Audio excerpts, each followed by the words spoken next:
company भल ए जिन मन रखु किंतु आपण को रिक्वायरमेंट को हिसाब रही फास्ट से देखो आपण को भाई व्यवहार करने नौकर जमती कि आपड़ धर नॉर्मली गोटे ऑफिशियली यूज करेंगे धर एबे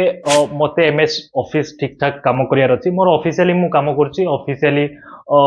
एचआर विचार अछि कि मैं ऑफिशियली डॉक्यूमेंट्स काम करछि मैं ऑफिशियली काम करछि नॉर्मल मते बेसिक किछि office MS office normal internet browsing करियार अछि नॉर्मल काम बेसिक काम जोटा कि मो काम करबी किबा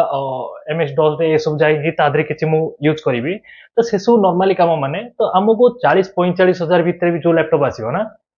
इट्स ओके सेटा भल आसीबो तो से लैपटॉप आसीबो किंतु मु थर टिके ऑफिस काम करूची किंतु हेवी लेवल रो काम करूची किंबा ऑटोकाड मु इंस्टॉल करली किंबा फोटोशॉप किछि वीडियो एडिटिंग करबी किछि हाई लेवल काम करबी टिके सॉफ्टवेयर हेवी नेबी किछि गेम खेलबी गेम इवन खेलने किंतु सॉफ्टवेयर किछि इंस्टॉल करबी जोटा कि मु किछि वीडियो मते भलो क्वालिटी रो दरकार जदि मु किछि वीडियो देखुची किंबा कि जिंस करूची तो मते भलो क्वालिटी रो दरकार आउ प्रोसेसर माने मते दरकार कि मु ऑफिस रे जो काम करछि एमएस ऑफिस टा मो फाइल सब बहुत heavy level file रहूची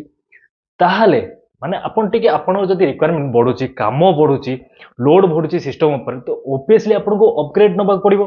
heavy version नबा पड़िबो माने